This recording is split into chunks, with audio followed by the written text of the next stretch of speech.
Bueno, en aras al cumplimiento, agradeciéndole a todos los asistentes que se hacen presente a este encuentro sincrónico con el periodista Víctor León Zuluaga, les agradecemos mucho su puntualidad a estarnos acompañando en esta tarde para escuchar vida y obra de un periodista de acá de la ciudad de Medellín, más exactamente de Santuario, pero ha trabajado y se ha desarrollado mucho profesionalmente en la ciudad de Medellín. Voy a presentarlo primero a él y ya posteriormente le daré la palabra a nuestro invitado. Víctor León Zuluaga Salazar, él es periodista de la Universidad de Antioquia, aquí en la ciudad de Medellín. Tiene una especialización en periodismo urbano de la Universidad Pontificia Bolivariana. Ha sido docente de las universidades Pontificia Bolivariana, Universidad de Manizales, Universidad de Antioquia. Fue decano de una de las facultades de mucho reconocimiento aquí en Medellín, como es la Facultad de Relaciones Corporativas de la Universidad de Medellín. Ha tenido experiencia como periodista, como redactor, coordinador regional de Radio Sucesos RCN Radio, jefe de redacción del periódico El Mundo, director del noticiero ANT de Teleantioquia, de Iris Producciones, y ha trabajado en varios medios de comunicación. También ha sido jefe de comunicaciones de la Alcaldía de Medellín, de la Compañía Colombiana de Tejidos Coltejer. En el periódico El Colombiano hizo tal vez una de sus últimas actividades profesionales más directamente, porque hoy todavía sigue asesorando a muchos medios, a muchas personas. Fue el jefe editor del área de Antioquia, además de jefe o el defensor de los lectores del diario de la capital de Antioquia. Como pueden ver, Víctor tiene un recorrido bastante amplio. Tengo el honor de ser su amigo.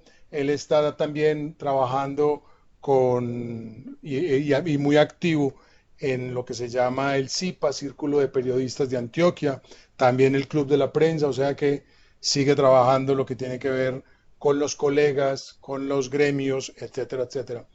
Víctor, muchísimas gracias por tu tiempo, porque hicimos la reunión, como les contaba a los estudiantes, con muy corto tiempo de invitación, porque Víctor tiene un viaje mañana con toda la familia y regresa un día después de que terminemos el curso. Entonces, por eso lo montamos para hoy, para poder aprovechar su presencia y su conocimiento. Yo les invito a que sean muy participativos. Él les va a ir indicando si él quiere que les vayan preguntando a medida que él vaya hablando o si prefieren él que les pregunten al final. Ya ustedes los voy a dejar en manos de Víctor León Zuluaga. Él está en el celular en este momento porque tuvimos inconvenientes para la conexión por el computador, pero de todos modos él está muy atento a sus comentarios y a sus preguntas. Víctor, muchísimas gracias en nombre de la Universidad Católica del Norte por estar acompañándonos y por todo lo que nos vas a contar en esta experiencia que tienes en el mundo del periodista. Bienvenido. Luis Fernando, muchas gracias por esa presentación un poco exagerada, porque después de tantos años en el ejercicio profesional, pues todos los cargos que mencionaste suman demasiados. Yo creo que uno tiene mucha experiencia porque seguramente ha cometido muchos errores. Eh, pues yo quisiera conversar con ustedes, presentarles inicialmente lo que es el santuariano, porque creo que es lo, digamos, como el objetivo más importante de esta reunión, pero por supuesto que podemos hablar de toda mi vida profesional y todas las opiniones que ustedes quieran preguntarme. El Santuariano es un periódico que nació el 7 de julio de 1920, por la mañana digo yo. Fue fundado por dos profesores, padre e hijo, Eusebio María Gómez Ramírez y Filemón de J. Gómez Salazar. Ellos habían tenido, digamos, antecedentes en la actividad periodística. Desde el año de 1880 se conocen, digamos, historias de periódicos en el santuario. Uno de ellos fue el Aldeano. Este periódico fue fundado en un centro cultural que se llamaba Liceo León XIII. Del aldeano se publicaron 13 números, algunos de ellos manuscritos, se pueden encontrar en la biblioteca de la Universidad de Antioquia. En el año de 1900, ellos habían fundado también El Santuario, una publicación también manuscrita que duró hasta 1920. Digamos que ellos dejaron de publicar El Santuario para hacer el alumbramiento del santuariano. El santuariano salió, pues ya era un periódico hecho en tipografía, en una tipografía de Río Negro, y se distribuía entre los habitantes del santuario. En esa primera época salía mensualmente, eran 4 páginas, una editorial y las otras páginas sobre comentarios y noticias y hechos, digamos, que interesaban a los santuarianos. Por ejemplo, en esas primeras ediciones se decía quiénes llegaban al pueblo y quiénes salían del pueblo, quiénes salían de viaje. Digamos que el santuariano tuvo mucho éxito porque, digo yo eso, porque los fundadores se vieron en la obligación, 13 años más tarde, digamos, de entregar este legado a la Sociedad de Mejoras Públicas, que se había fundado un año antes. En 1932 se fundó la Sociedad de Mejoras Públicas y en 1933 recibió el santuariano. Desde entonces, la Sociedad de Mejoras Públicas se ha encargado de publicar este órgano de difusión, porque vieron que el crecimiento de la revista era tal que ellos digamos que si continúan ellos editándola, pues corría el riesgo de que algún día no pudieran, no tuvieran como todo el tiempo y todos los recursos para hacerlo. Entonces la Sociedad de Mejoras Públicas la cogió y entonces la publica. El santuariano digamos que es un patrimonio cultural y periodístico del santuario y de la región, de todo el departamento y del país, porque si hacemos un vistazo a los periódicos en el país, muy pocos llegan a los 100 años. El santuariano el próximo 7 de julio va a llegar a este primer centenario. Y periódicos que tengan 100 años en Colombia, pues está El Tiempo, El Colombiano, El Espectador, Vanguardia y creo que Cromos. Y publicaciones de provincia, pues yo creo, y de municipios, yo creo que muy pocos. En Sonsón hay un periódico que se llama La Acción. Este periódico cumplió 100 años hace 2. Sin embargo, ellos tuvieron, digamos, como épocas en las cuales no lo publicaron, y también fue un periódico, digamos, hecho muy artesanalmente, porque hasta hace muy poco usaban los tipos móviles, muy parecidos a los que inventó Gutenberg hace más de 500 años para hacer esta publicación. Entonces era una publicación artesanal que tenía pues un cubrimiento muy relativo y se hacía con mucha dificultad, por eso seguramente tuvo periodos en los cuales no salió. Pero esta publicación existe hoy y tiene ya 102 años. El santuariano es un colectivo que lo hacemos entre 100 personas. 100 personas más o menos son las que escriben, toman las fotografías, lo distribuyen en el santuario, en las distintas ciudades del país, en donde hay colonias de santuarianos organizadas, y entre quienes ponen los avisos. Entonces yo digo que santuarianos lo hacemos 100 personas, y esas personas ganamos lo mismo, nada. Es un voluntariado cívico que tenemos. El mío, yo lo asumí en el año de 1974, un poco después de que egresé de la Universidad de Antioquia, y asumí este compromiso con el santuario como un acto de responsabilidad social, de ejercicio profesional, ayudando a los santuarianos a estar pues bien informados. Por lo menos esa es la pretensión, de que a través del santuariano pues conozcan el acontecer del santuario. El Santuariano siempre se ha vendido, digamos que es un periódico que sostiene los lectores. El primer número valió 3 centavos y hoy vale 5.000 pesos. Con esos 5.000 pesos y los pocos avisos que tiene, nosotros tenemos con qué pagar las ediciones que en este momento son 6, salimos bimestralmente cada 2 meses y, y nos cuesta unos 60 millones de pesos la publicación de la revista en estos 6 números anuales. Y con las revistas que se venden, que son unas 1.500, unas 500 en el santuario y unas 1.000 en el resto del país, con eso sostenemos la revista, con eso pues no sobra nada, pero bueno, sí sobra. El año pasado sobraron como 19 millones de pesos, que nos caen muy bien para la celebración de los 100 años en esta oportunidad. El Santuariano es una publicación con información cívica, cultural, informativa. De interés para los santuarianos de cualquier parte del mundo. Es como la unión, es el lazo que los une y que los mantiene pensando en la patria chica.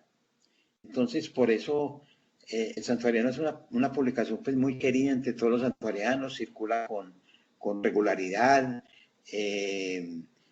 La distribución es a través de agentes. Nosotros tenemos agentes y corresponsales en las principales ciudades del país y algunas del exterior. Es una revista pues muy bien editada. Este es el último número que salió a circular este fin de semana. Yo no sé si lo podrán ver Sí, un sí se poco alcanza ahí. a ver. No, sí se alcanza a ver. Sí, es una revista pues editada, muy bien editada en Propalcote.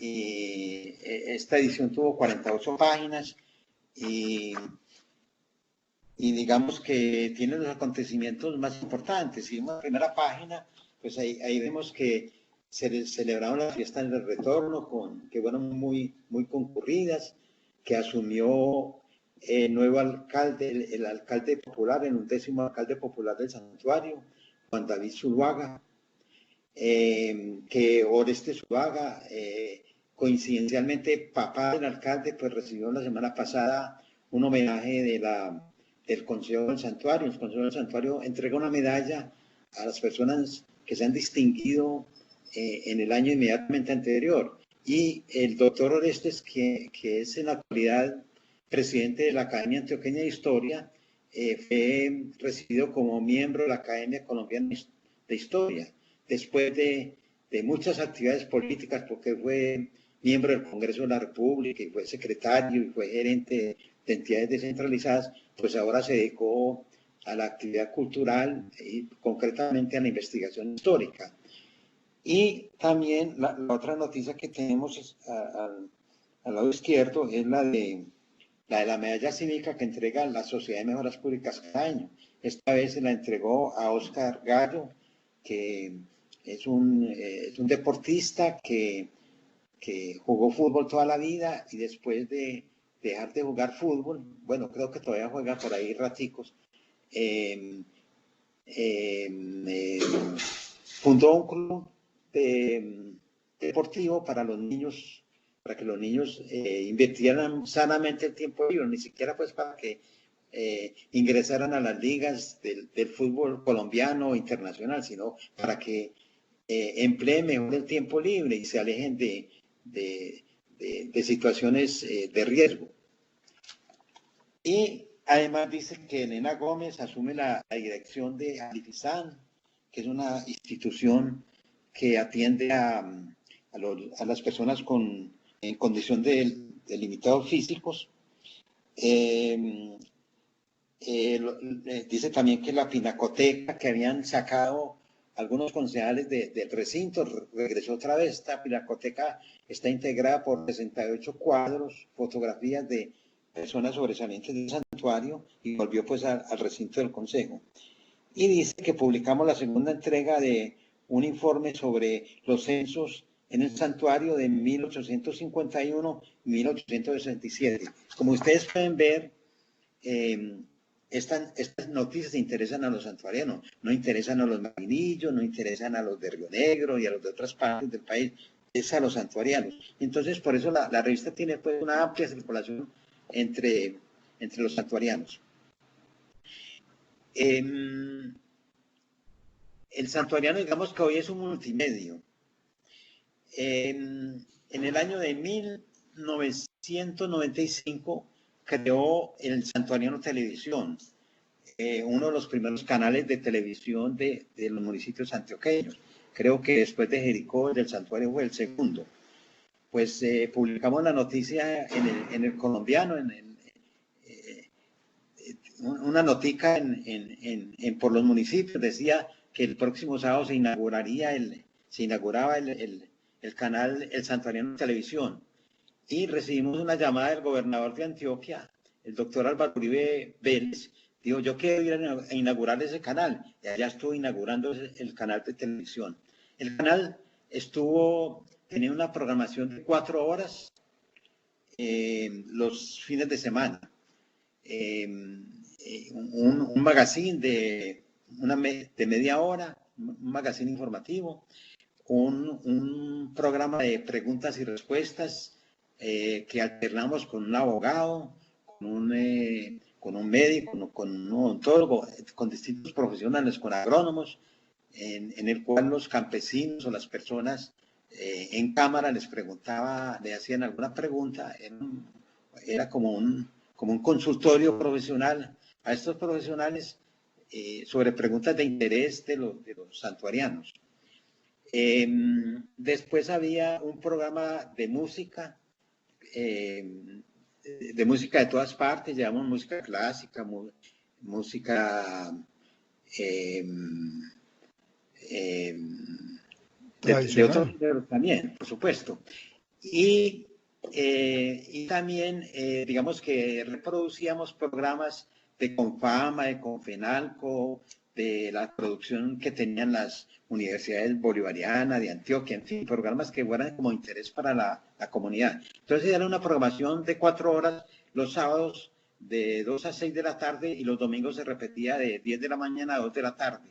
El día domingo se transmitía en directo la misa de la parroquia de Nuestra Señora de Chiquinquirá. Ese canal duró, digamos que era complejo trabajar con él. ¿Por qué? Porque tuvimos que hacer una capacitación en producción audiovisual para los estudiantes de los últimos años de bachillerato, para que ellos pudieran hacer los programas y nos ayudaran en el noticiero, en el informativo, pues en este magazine. Y durante 5 años realizamos este programa de capacitación. Algunos de las personas que estuvieron en esos cursos, que eran como de 60 horas, algunos personajes de la televisión antioqueña pues fueron allá a dictar sus charlas. Era como de 40 horas de intensidad. Y algunos de esas personas que asistieron hoy están en la radio y la televisión. El canal se tuvo que cerrar como a los 10 años, porque llegó la televisión por cable, y ahí tuvimos un problema porque Cable Unión estimuló demasiado el canal. Aumentó la programación a 18 horas al día, con muchos programas y para vender sus suscripciones. Cuando envió la última, ya no le interesó más el canal y nos dejó pues como con ese problema de una programación muy difícil de realizar, con una nómina de 4 camarógrafos y otras 3 personas. Entonces eso era imposible como manejar. Entonces decidimos pues cerrar por ahora el canal, y lo vamos a reabrir ahora con ocasión del centenario, ya pues en internet, en la página web, que en estos momentos está en reestructuración. Entonces ese canal fue uno de los primeros y tuvo pues una gran actividad. Nosotros teníamos incluso transmisores. En esa época se permitía transmitir desde cualquier parte. Ya después vino la legislación de la televisión regional y nos prohibió pues usar el transmisor, que hoy es pues como una pieza de museo, del museo que vamos a hacer también con ocasión de los 100 años de Santuariano. Nosotros podemos transmitir desde cualquier vereda del santuario y hacer transmisiones digamos, de largo alcance. Por ejemplo, los juegos departamentales que se realizaron en el santuario en el año de 1996 los transmitimos pues en directo. También, digamos que el santuariano tuvo un interés por aparecer en la web y a través de un portal que se llamó apoyar.com, que era de información de los municipios de Colombia, pues algunas ediciones del santuariano estuvieron ahí montadas en este sitio web. Después, en el año 2003, ya creamos nuestra página web, elsantuariano.com, y como les digo, en este momento está en reestructuración esa página, igual que vamos a hacer una aplicación para poder tener en los dispositivos móviles una mejor accesibilidad y una mayor usabilidad de nuestra página. Por supuesto que también tienen en las redes sociales. En este momento tenemos una cuenta en Facebook y en Twitter, en la cual ponemos algunas informaciones con alguna frecuencia. Víctor. No sé si tienen alguna pregunta sobre la revista antes de hablar como de lo que pensamos hacer con ocasión de los 100 años. Yo creo que Mariana Pérez tenía una pregunta. Mariana, te escucho.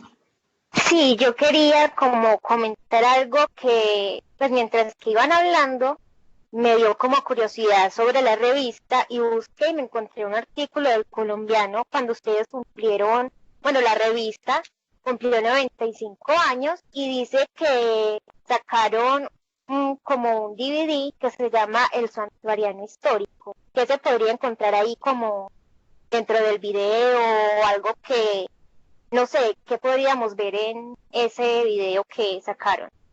Bueno, vea, el santuario, cuando cumplió 90 años, el santuariano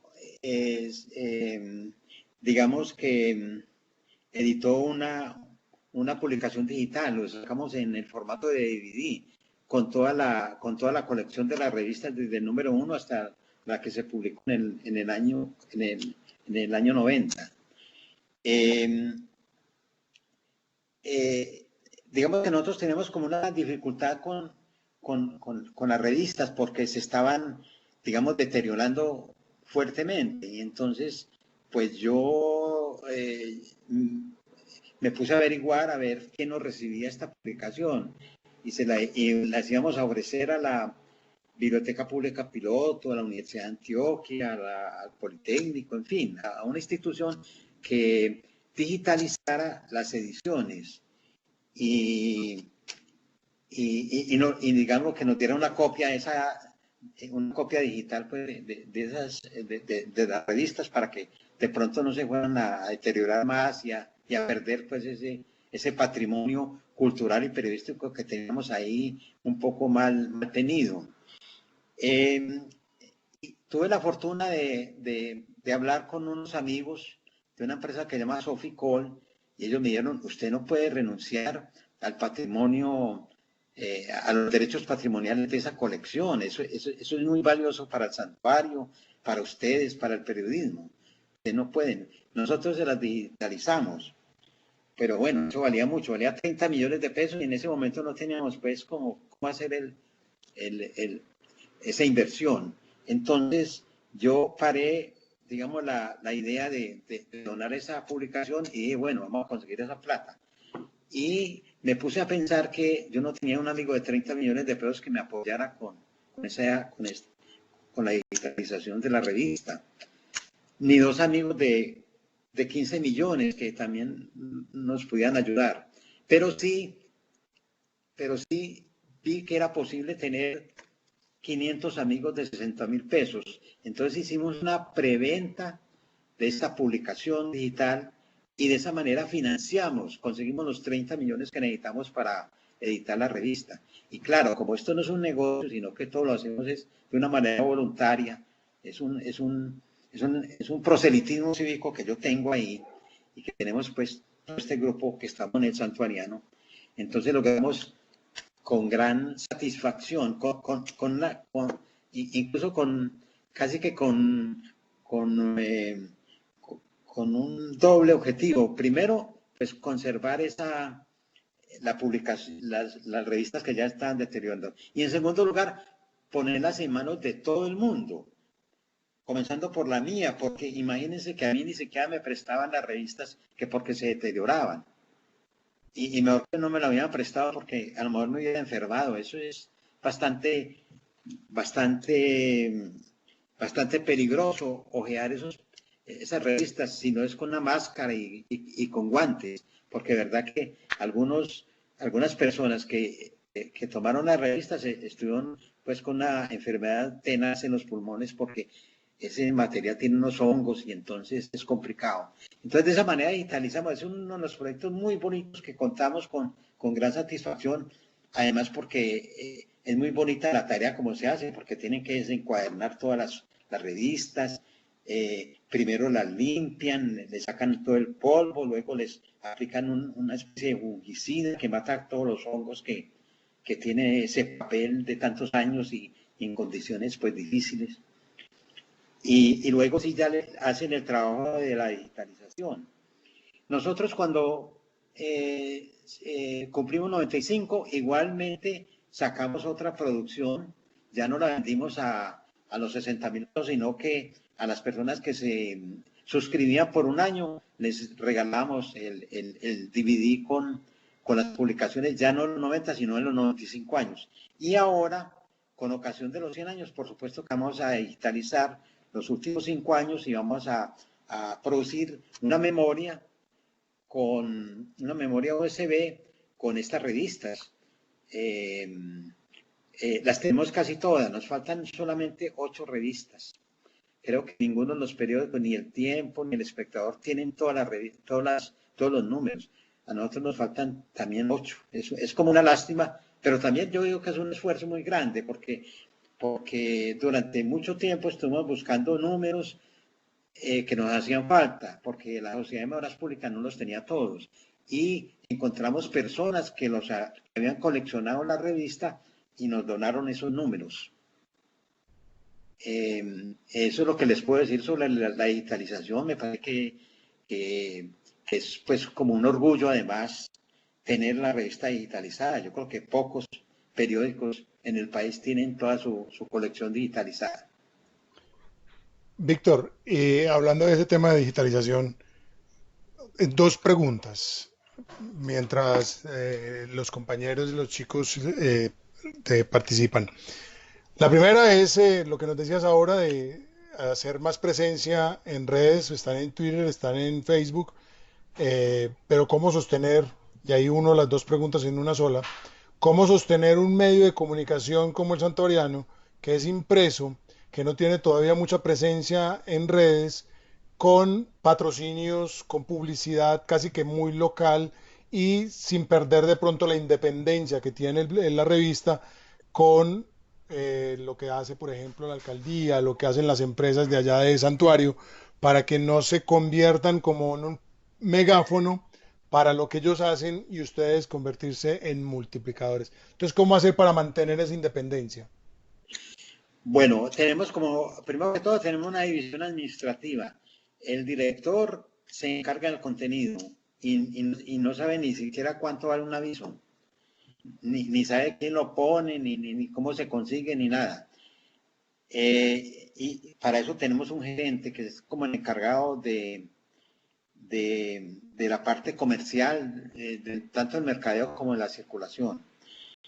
Sin embargo, el santuariano no pide avisos, entonces nosotros no vamos a Cornare ni vamos a la alcaldía del santuario a pedir avisos, sino que ellos ponen los avisos ahí, los mandan ellos mismos. Entonces de esa manera no tenemos digamos que tenemos pues como comprometida nuestra independencia.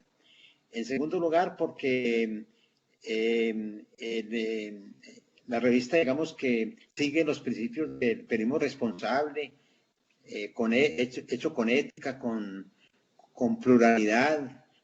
En el santuario pueden escribir todo el santuario, todos los santuarianos que quieran, y si no son del santuario también pueden escribir. Nosotros publicamos casi todo lo que nos llegue. Si creemos que tiene algún interés, lo pueden hacer. Entonces digamos que hay mucha independencia en ese sentido. Además, porque como es de una entidad que se llama Sociedad de Memoras Públicas, que si en algún momento falta algún recurso para pagar la edición, pues lo haría, pero hasta el momento, digamos que no hemos tenido como ese problema, porque la sola venta, que me parece un criterio muy interesante, ahora muchos periódicos están buscando que con la suscripción se puedan sostener, porque ya la publicidad pues está en manos de otras empresas, digamos, multinacionales, a la cual van pues todos los recursos de publicidad, y los medios impresos pues tienen hoy por hoy una gran crisis, una gran dificultad de publicación, porque esa publicidad no está llegando, y la publicidad digamos, en las plataformas digitales pues tampoco está llegando con la velocidad que necesita para estos periódicos, pues para un medio de comunicación que realmente pues requiere de muchos recursos económicos y profesionales y técnicos. En estos días leía un artículo de la directora del diario El País, cómo ellos tienen una gran dificultad ahora y están vendiendo la suscripción digital, porque hasta ahora había sido, digamos, de acceso gratuito, y de ahora en adelante pues ya dentro de poco la van a poner. De hecho, ya algunos de los artículos del País no hay manera de acceder si uno no está suscrito, y ahora van a vender esas suscripciones. Entonces, el santuariano, digamos que no necesita mucho dinero, necesita esos 60 millones de pesos al año para circular, no hay mucho dinero. Entonces, por eso, digamos que no tenemos que salir como a hacer fiestas o a buscar pues el apoyo de las entidades públicas, en este caso como para que nos sostenga la parte económica. Además, muchos santuarianos han tenido aquí el aviso desde hace muchos años. Hay un almacén que se llama El Baratón, que tiene el aviso desde hace más de 80 años y siempre lo sostiene ahí, lo tiene, es un buen apoyo. O la panadería Reina Oriental, también hace 50, la panadería tiene 50 años y desde entonces publican un aviso en la revista. Y cuando nosotros nos embarcamos en otros proyectos, como por ejemplo en el caso que les comenté del proyecto digital, pues tuvimos el apoyo de los santuarianos, de esos 500 santuarianos que rápidamente pues nos compraron anticipadamente el producto. Entonces hay una buena colaboración y como les digo, esas 100 personas, ese colectivo que hace el santuariano, que lo produce, que colabora en todas las fases de la producción y la distribución, pues lo hacemos de una manera voluntaria. O sea que en ese sentido, pues no se necesita mucha plata y que sobre tampoco se necesita. Bueno, chicos, ¿alguna pregunta para Víctor? Sí, yo quería Mariana. decir algo. Teniendo como en cuenta ya esa información, entonces, ¿cuáles serían las secciones que maneja el periódico como tal? La revista. Sí. Sí, El santuariano pues tiene varias secciones. Digamos que inicia con una sección que se llama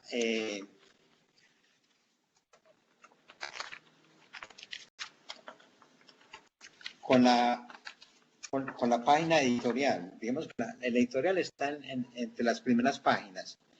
Luego tiene una sección de historia.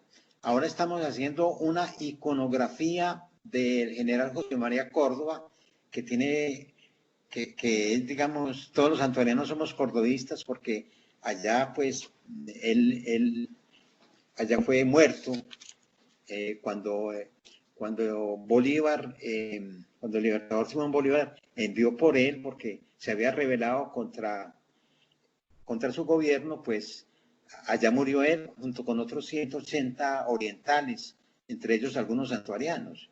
Entonces Córdoba pues tiene un amplio significado para nosotros. Allá pues cada año, el 17 de octubre, hacemos un acto recordatorio de su sacrificio por la libertad. Entonces, en este momento estamos publicando, después de la editorial, una página con esta iconografía de Córdoba. Luego sigue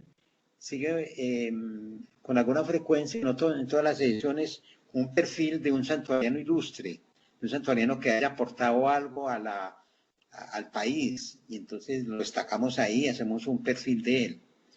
Y luego siguen unos 6 columnistas fijos, algunos fijos, sí, la mayor parte de ellos fijos, que comentan distintos aspectos de la vida santuariana o la vida del país, pero que interesan a los santuarianos.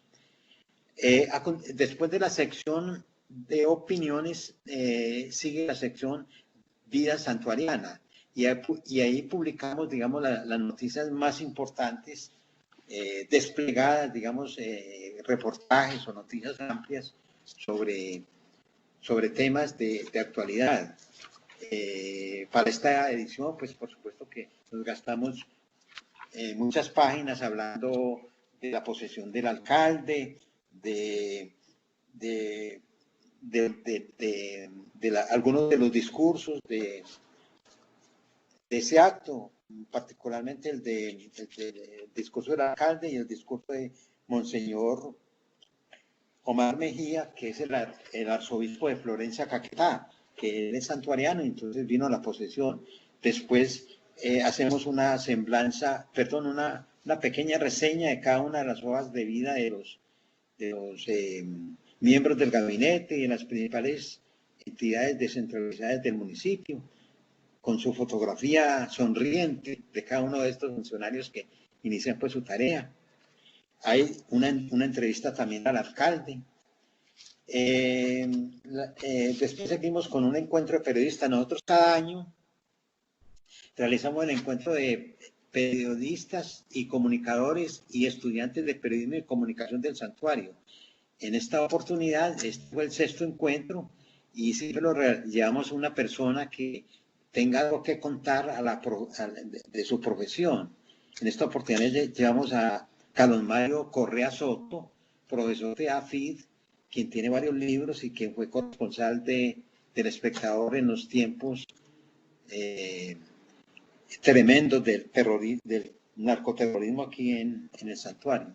En el santuario hay digamos que yo fui el primer periodista que estudié, que hice esta carrera en la Universidad de Antioquia, pero ahora hay unos 60 estudiantes que están en distintas universidades del Oriente y de Medellín y otras partes del país. Entonces allá tuvimos una reunión muy interesante, esta vez el 22 de febrero.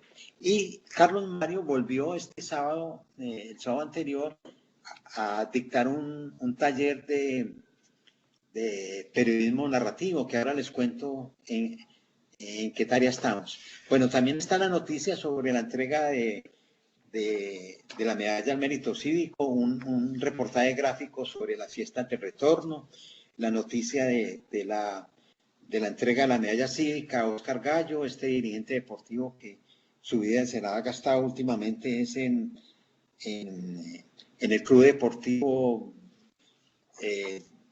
Delsa, que entrena a niños a escolares, a niños y jóvenes del santuario para que inviertan bien el tiempo libre. Hay una información también de una fundación que se llama Alejandro Pineda, que cada año entrega unos kits escolares a los niños de menores recursos del santuario. Igualmente otra noticia sobre el consejo, qué es lo que va a hacer este año, cuáles son los concejales. Y luego hay un artículo sobre el censo, un artículo sobre los censos de 1851 y 1864. Entonces hay un artículo largo de 3 páginas que habla sobre las profesiones, sobre qué hacían cuáles eran cómo está conformadas las familias, cuántas familias habían, cuáles son los apellidos más, más los apellidos más mencionados entre los habitantes de esos censos. En fin, unos datos más interesantes sobre Víctor, esos temas. Sí, vamos a avanzar para que hablemos un poquitico de radio y televisión. sí, Muy interesante todo el santuariano y antes de que los chicos llegaran y los estudiantes, yo te decía que ojalá nos invitaras pues para la celebración de ese centenario del periódico, de la revista. Y ya vemos sí, pues que es una revista que obviamente recibe recursos externos, pero que tiene capacidad de autosostenimiento e independencia. En la sí. época en que trabajaste en Teleantioquia, en RCN, ¿cómo era hacer radio y televisión en esa época y cómo la ves hoy en día? Esa producción, ese tema de manejar las noticias y volvemos a lo mismo, la objetividad de los medios de comunicación.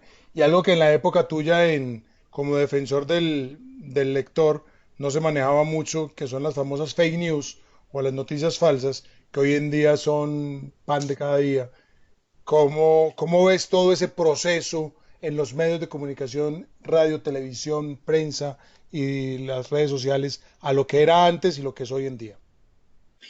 Sí, digamos que digamos, el trabajo era muy distinto, porque, por ejemplo, en radio, los periodistas de radio no leíamos las noticias, había un locutor que las leía. Entonces uno tenía que hacer como, yo no sé cuántas noticias, muchas noticias había que escribir y luego la leía un locutor. Las emisiones eran digamos, 4 emisiones generalmente, por la mañana, al mediodía, por la tarde y por la noche. Entonces había que trabajar casi que 24 horas en las emisoras. Eh, Había una división, por supuesto, de fuentes entre los 4 o 5 periodistas que trabajamos digamos, en RCN concretamente. Me tocó hacer las prácticas en Radio de RCN y luego estar allí otros 2 años como redactor y como coordinador regional. Entonces éramos 4 periodistas que teníamos que responder pues por esas emisiones. Además tenemos que hacer lo que se llamaba un cambio nacional, es decir, las noticias de Antioquia las leíamos desde aquí, el locutor, pues las noticias más importantes de Antioquia, pues para todo el país, se hacían pues esas corresponsalías en cada una de las emisiones. Y, y por supuesto que, por ejemplo, las grabadoras eran unos aparatos grandísimos, había que conseguir que nos llevara unas maletas grandísimas y había que llevarlas donde uno iba a hacer la entrevista. Entonces iba a entrevistar al gobernador y tenía que llevarse esa grabadora grandísima. No es como ahora que uno lleva la grabadora puesta en el celular. Había que desplazarse, por supuesto, se hacía mucho periodismo de calle, entonces uno se desplazaba a los distintos sitios donde se producían las noticias, a la gobernación, a la alcaldía, al comando de la policía, a las universidades, a los sitios donde hicieran, digamos, ruedas de prensa. Y también hacíamos, digamos, acompañábamos a los gobernantes y a los desplazamientos que hacían. Y también íbamos, digamos, cuando se presentaban noticias, particularmente acontecimientos pues, muy importantes o tragedias, pues también nos tocaba salir con el Transmóvil a transmitir en directo desde el sitio de la noticia. Pero eso era más eventual. En ese momento, pues como les digo, se hacía la noticia y la leía un locutor. Hoy pues vemos que es muy distinto como se trabaja hoy. Hoy se trabaja con computadores, con muchos teléfonos. Eh, es muy distinto el trabajo, pero igual de apasionante. Creo que ahora de pronto se puede llegar a las fuentes más fácil y hay mucho, y se puede hacer un periodismo, digamos, como más plural, porque hay posibilidades de consultar mucho más fuentes que en ese entonces, pero igualmente con la misma pasión, por supuesto. En televisión también era un poco complejo porque yo trabajé en un noticiero de televisión 4 años, el tiempo que duraba, digamos, la licitación, el noticiero NT, entre 1993, 94, 95 y 96, 4 años. En esos años los noticieros había, digamos. Esperemos un segundito a ver si se reconecta Víctor. Vamos a ver qué le pasó. Aprovechemos, chicos, aprovechen para que vayan pensando alguna pregunta desde las asignaturas. Pues Diego, que está conmigo en 3 asignaturas distintas. Hilary, que está también como en 3. Jessica, Marcela, que está conmigo en una. Mariana, que está en 2. Y Luz Mari, que está, bueno, Luz Mari también se cayó. Y Carlos, bueno, no sé, Carlos, porque como no me pusiste el apellido, no sé exactamente en cuál estás. Aprovechemos para que le preguntemos a Víctor. Ya casi terminamos en la, la charla. Ah, Marcela está en 2, qué pena, Marce. Ya casi terminamos la charla porque la idea es ir hasta las 7 de la noche en punto. Social media, sí, Carlos, pero no recuerdo el apellido. ¿Tú eres Carlos Cardona?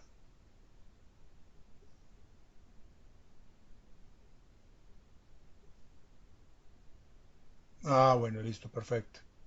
Espérame un segundito, cierro el micrófono y me comunico con Víctor a ver si tiene forma de volverse a conectar o si se fue que se le acabó la batería del celular. Un segundo, por favor. Bueno, les comentaba entonces que la televisión, digamos que ahora tiene muchos más recursos que lo que era en esa época de mediados de los 90 y tiene muchos más recursos. No sé si me alcanzaron a escuchar la anécdota que estaba hablando de la televisión española.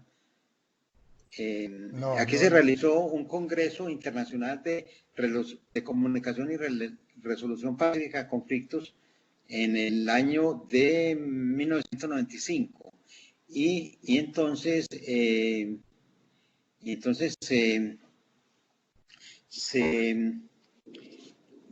se hizo una teleconferencia para 18 países.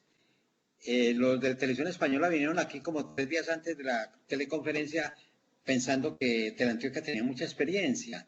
Y realmente lo que yo les dije, si ustedes compraron el satélite para esa fecha y esa hora, con seguridad eso va a funcionar.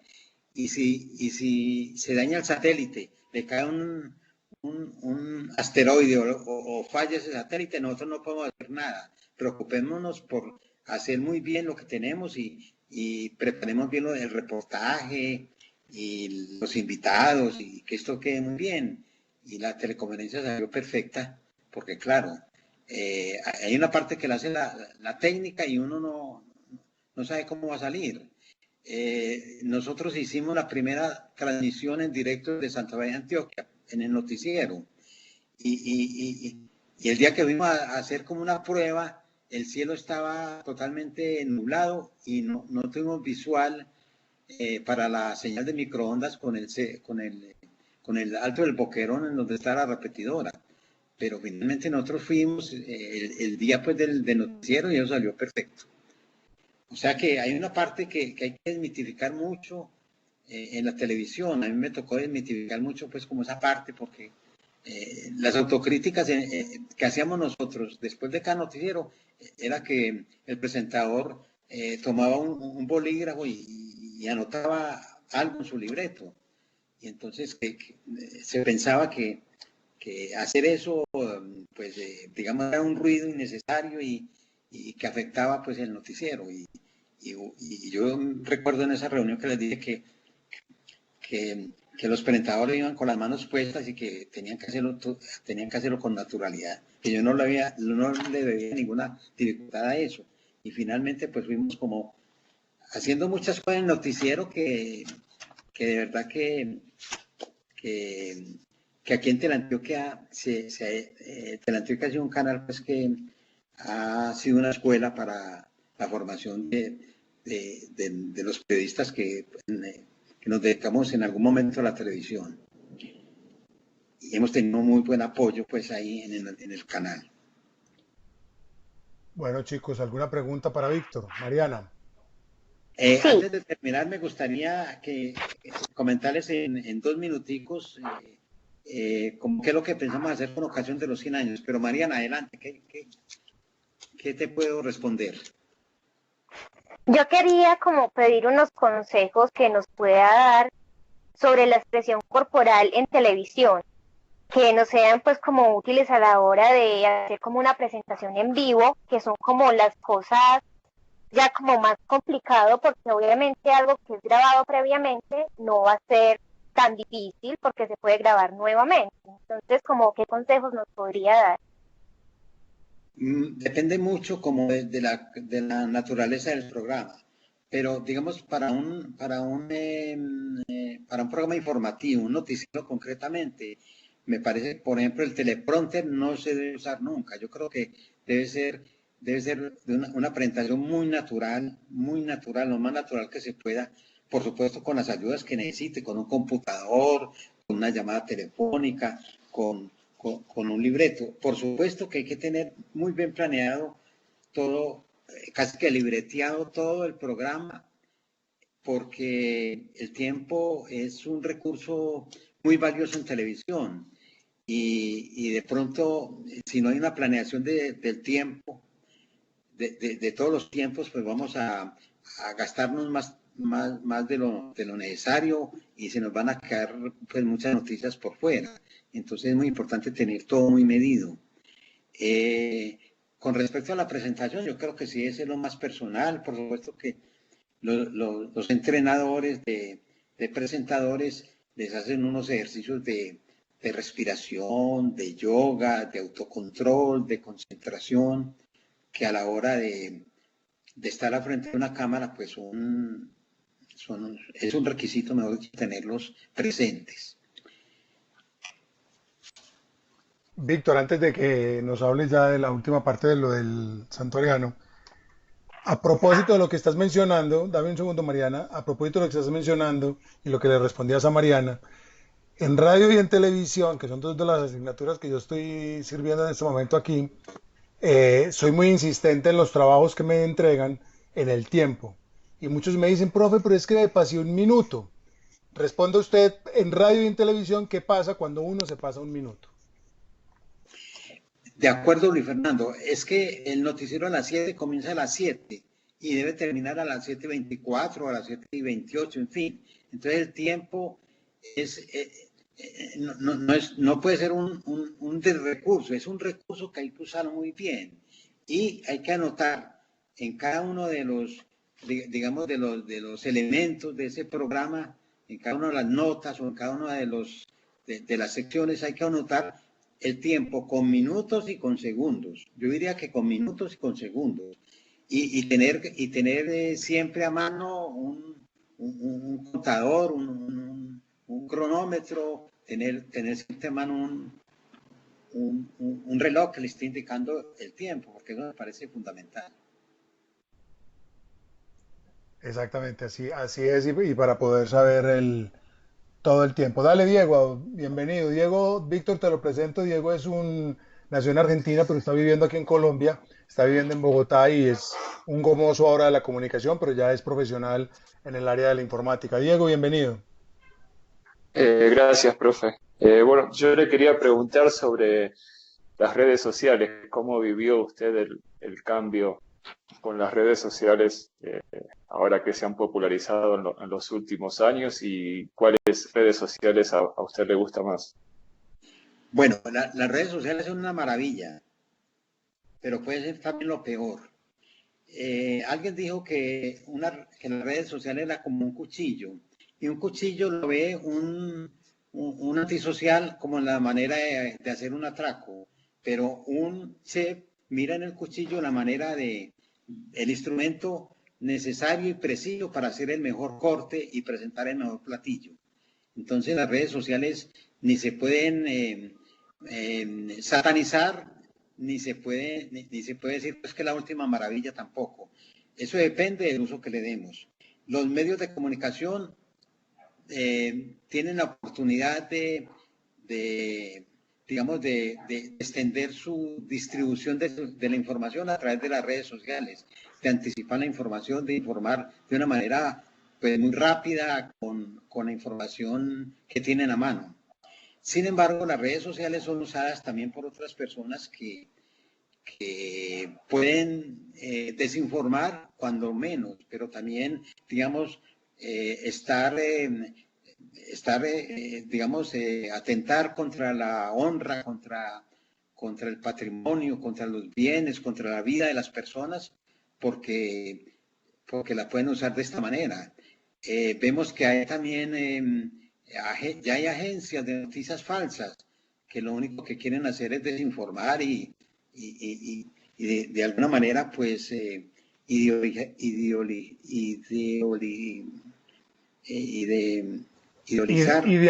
Idealizar.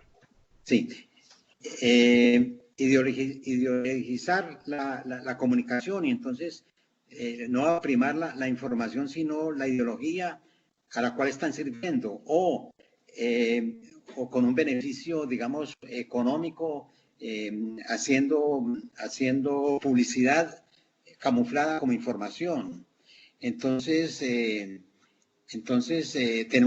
ahí hay un gran problema porque muchas personas dicen que se informan a través del Facebook o de Twitter y no saben quién está, de dónde procede esa información, no tienen como la capacidad para poner un interrogante bueno, esta información sí era cierta, esta información con tanto error de ortografía y con este video que parece como si fuera armado así de afán, como que no fuera original, pues no tienen como esa capacidad para dudar y entonces se tragan esa información y los indigesta.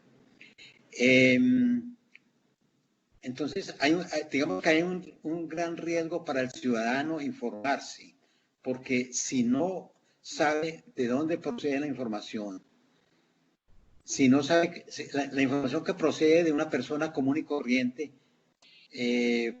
aunque sea cierta, pues no tiene un contexto, no tiene una metodología de averiguación como la hace el periodista que consulta, que verifica que la información sí sea cierta, que la verifica en varias fuentes de información, que por supuesto tiene varias opiniones que le dan, digamos, que le dan el respaldo. Sí, el respaldo que le dan como ese sentido de tener varias visiones en un mismo texto, en una misma información. Porque una persona común y corriente, aunque esté diciendo algo, no tiene ese contexto y tampoco la pluralidad. Entonces ahí hay un gran riesgo para los ciudadanos que se informan a través de estas redes sociales porque lo están llevando a mínimo a estar desinformados o parcialmente informados. Pero también hay detrás de muchas redes sociales otros intereses políticos, ideológicos, comerciales, hasta de meros charlatanes que quieren simplemente poner una información falsa sobre el pico y placa de mañana. Yo no sé con qué, pues uno no se atreve pues como a pensar con qué sentido tratan de hacer una desinformación en ese sentido. Y si la persona, si la persona se entera de eso y sigue y le da fe, le da crédito a esa información, pues imagine lo que puede pasar. La información, yo creo que la información la comunicación es instintiva. Todos queremos saber qué está pasando afuera. Entonces es como un instinto que tenemos. Y ese instinto pues lleva a que las noticias falsas, las noticias escandalosas se propaguen con mayor velocidad que las otras noticias. Eso es como una dificultad pues que hay ahí. Ahora, nosotros los periodistas tenemos una gran ventaja, pues, una gran ventaja para poder informar a la comunidad de oyentes, lectores, televidentes y usuarios de las redes a través de las redes sociales, porque los medios pues pueden anticipar la información y llevarlos para que luego pues profundicen sobre ella.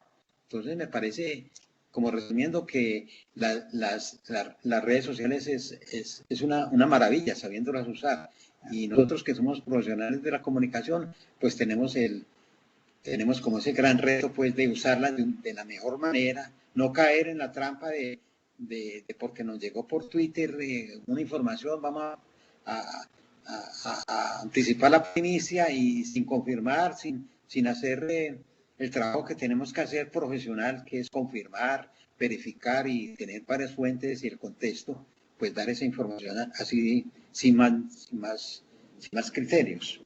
Así es, Víctor. Bueno, vamos a cerrar con una pregunta que me parece muy interesante y cierras tú con lo que nos quieres contar de la celebración del centenario.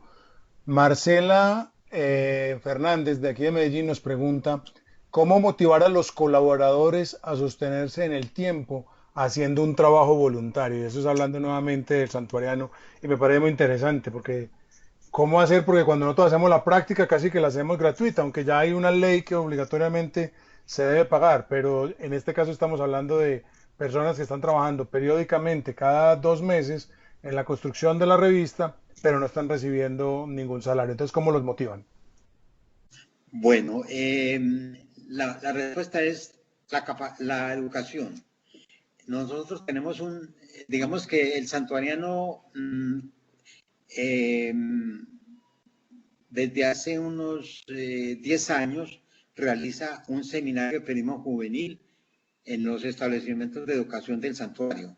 Entonces, durante unas 5 semanas, todos los fines de semana, dictamos distintas unidades sobre periodismo escrito, sobre ética, sobre los distintos géneros periodísticos, sobre los distintos medios de hacer periodismo, el periodismo escrito, el radial, el televisivo, la fotografía, el diseño, en fin. Hacemos un menú ahí de un curso de unas 60 horas y se los dictamos y les damos pues mucho apoyo a estos estudiantes. Generalmente asisten unos 25 estudiantes y de esos estudiantes, 1 o 2 pues van a estudiar periodismo.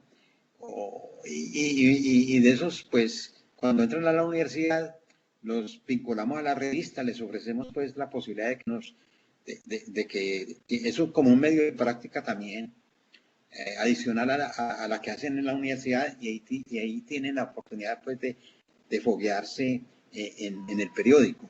Entonces hay un consejo de redacción integrado, en este momento está integrado por 4 estudiantes, que están en el último año bueno, una de ellas ya salió, ya es profesional, y nos distribuimos el trabajo.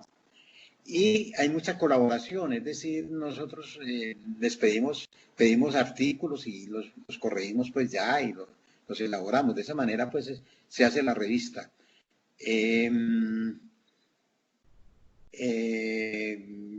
Pero me parece fundamental la educación. Por ejemplo, en el caso del canal de televisión, nosotros tuvimos que enseñarles producción audiovisual a las personas que nos iban a colaborar en el canal, ya sea en la parte digamos, de las cámaras y el sonido y las luces, como también en la producción de los contenidos. Así es como hemos tenido desde siempre, siempre hemos tenido un grupo de estudiantes de periodismo y de periodistas que nos colaboran. Hay un grupo también de columnistas, unas 6 personas que son, digamos, que les interesa escribir y que les gusta escribir. Y generalmente son los colaboradores, y el resto es pedir algunos artículos a instituciones y que nos envíen los artículos y nosotros los corregimos y los pulimos un poco. Perfecto, Víctor. Entonces cerremos ahora sí hablando del centenario para que el último comentario tuyo sea con el centenario y con un consejo para estos chicos que están estudiando comunicación, en su mayoría, bueno, creo que Carlos está estudiando esa administración, pero en su mayoría son estudiantes de comunicación para qué tienen que hacer para enfrentar este mundo del periodismo del siglo XXI. Pero hablemos Sí. del santuariano. Bueno, el santuariano tiene varias ideas que ya estamos desarrollando. Va a publicar 4 libros. El primero de los libros se llama El Santuario según el Santuariano. Entonces vamos a tomar 100 artículos publicados por la revista que en distintos aspectos, digamos, en editoriales, en crónicas, en reportajes, en entrevistas, y vamos a publicar ese texto que se va a llamar 100 temas pues sobre el santuariano, el santuario según el santuariano. El segundo libro es de crónicas y reportajes. Entonces, en este proyecto vamos a trabajar los estudiantes de periodismo y de comunicación y otros periodistas pues de santuariano, que vamos a escribir unos 25 artículos sobre distintos temas de interés, y ese va a ser un bonito libro también que vamos a sacar con ocasión de los 100 años. El tercer libro es un libro de fotoperiodismo. Vamos a hacer un concurso de fotografía y de ese concurso vamos a sacar el 50% de las fotos de este libro. El otro 50% va a estar conformado por las fotografías publicadas por la revista y otras fotografías que consideramos de interés para ese libro. Y un cuarto libro va a ser un libro sobre periodismo local. Yo estoy haciendo una arqueología, digamos, del periodismo en el santuario desde 1880, cuando nació un aldeano, y después de eso han existido unos 30 periódicos más. Voy a hacer como por lo menos una pequeña relación de esos periódicos y una historia, digamos, contar un poco la historia del santuariano y la experiencia de estos años al frente de la revista. La segunda ponencia va a ser sobre un periódico de Antioquia. Vamos a invitar a un periódico de Santa Rosa de Oso, de Contino, no sé todavía. Estamos en ese proceso para que también nos cuente la historia y la experiencia de ese periódico. La tercera ponencia es ya de orden nacional, y vamos a buscar también otro periódico en un departamento del país para que nos haga la misma historia y experiencia. Y la tercera, estamos buscando un periódico internacional que sirva a una comunidad pequeña como el santuario, que sea una prensa local, y esa va a ser la cuarta ponencia de este encuentro de prensa local. Con esos textos vamos a hacer, y con otros documentos, vamos a hacer este libro, que sí no se va a imprimir, va a ser un periódico, un libro digital, porque es más de interés de los periodistas y los estudiantes de periodismo. Este encuentro va a ser el 4 de junio. Digamos que la fecha exacta del centenario es el 7 de julio, pero el 4 vamos a hacer este encuentro en las horas de la tarde. Después va a haber, hacia las 6 de la tarde, va a haber un acto pues más social, y con la participación pues, ya de las autoridades y de las fuerzas vivas del santuario. Y a las 7 de la noche un concierto en la Plaza Mayor José María Córdoba. Pero también tenemos otras ideas. Vamos a hacer un documental, vamos a relanzar el sitio web, elsantuariano.com, con canales de video y de audio. El lanzamiento también de la aplicación móvil, que ya está muy bonita y de muy fácil usabilidad. Vamos a rediseñar la revista. Vamos a hacer unos especiales periodísticos, por ejemplo, sobre los artistas santuarianos. Otro especial va a ser sobre las huellas de los santuarianos. Los santuarianos, digamos, hace 50 años se iban para coger café o algodón al eje cafetero o al departamento del Tolima o el Cesar. Y entonces emigraron a otros sitios del país, a otras ciudades, y allá formaron sus empresas y sus comercios. Entonces vamos a replicar a ir al eje cafetero a ver qué huellas hay de los santuarianos, a contar un poco esa historia. Pues van a haber muchos actos cívicos y culturales.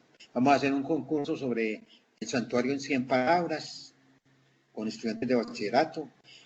También estamos pensando en en organizar el museo del Santuariano, en el salón que tiene la Sociedad de Mejoras Públicas, ahí en la sede de la Sociedad de Mejoras Públicas, pues poner algunos clichés y las primeras ediciones del Santuariano y las fotografías y las biografías de los fundadores.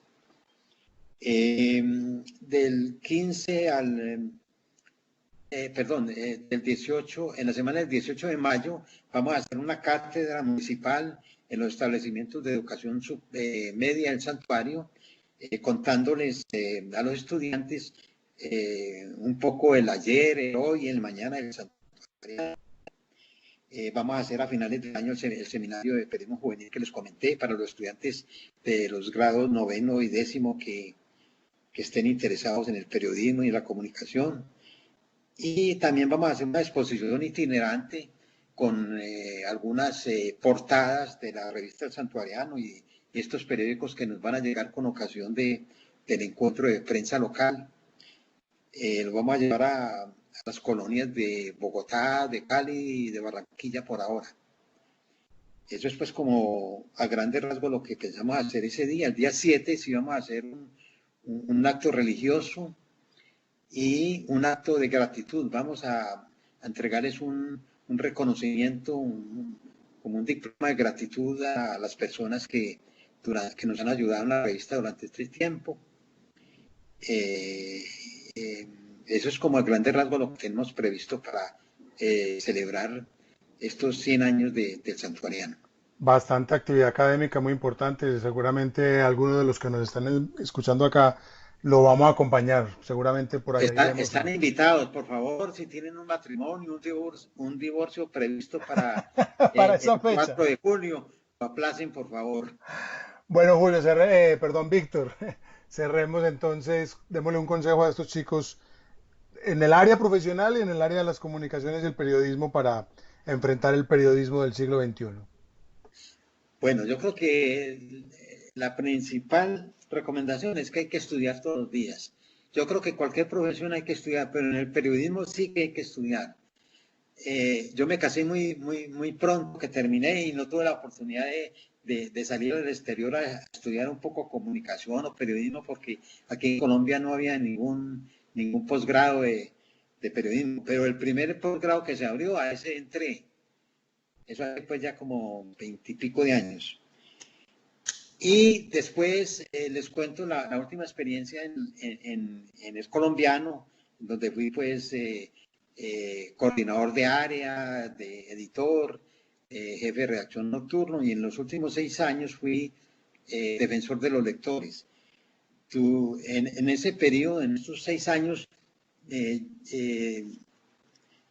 tenía una estrategia pues hacia afuera, que era la comunicación con los lectores a través de la columna que tenía y la respuesta a las inquietudes. La otra estrategia era al interior de la redacción, que se llamaba Pensando en el Lector. Pensando en el Lector era una interfase en la intranet de colombiano y ahí pues monté un medio como pedagógico. Entre ellos construí una biblioteca con más de 1000 libros sobre periodismo, tomados pues de muchos sitios en internet. Por supuesto que no cometí ningún delito porque no violenté pues no digitalicé ningún libro ni nada, sino que eran libros que estaban ahí. Entonces, pero hice ese trabajo de una biblioteca digital de periodismo de más de 1000 libros para los periodistas del colombiano. Porque a medida que un lector pues tenía una queja, una inquietud sobre los contenidos del periódico, pues eso me obligaba a estudiar pues el resto de la semana. Y estudiando llegué pues a esos libros y a muchas ponencias, a muchos congresos, en fin, que tenían materiales puestos ahí. Entonces yo creo que hice un doctorado en periodismo con el solo hecho de leer las solapas de esos 1000 libros de periodismo. No, mentiras, que es un chiste de mal gusto, pero lo que yo les quiero decir es que hay que estudiar todos los días. Y yo me retiré hace 3 años del colombiano y todavía frecuento esos sitios de los cuales pues pues yo obtenía estos documentos y esta actualización de los medios, perdón, sobre los medios y sobre la profesión del periodismo. No hay que dejar de estudiar. Casi que todos los meses miro a ver qué hay en Amazon o en Kindle o en cualquiera de estos, o por algún medio me entero de un libro interesante sobre la profesión y por supuesto que lo compro. Ahora mucho más fácil que antes porque lo puede leer uno el mismo día que sale la editorial. Porque esos libros pues, físicos pues ni siquiera vienen por aquí, es complicado conseguir libros de periodismo a veces, entonces ya los tenemos a la mano, ya no hay como ninguna disculpa para uno no estar informado y digamos profundizar sobre la profesión del periodismo. Entonces mi consejo es que estudien todos los días, que por supuesto que la labor del periodista, del comunicador es agobiante y son muchas las horas que uno le dedica a la profesión.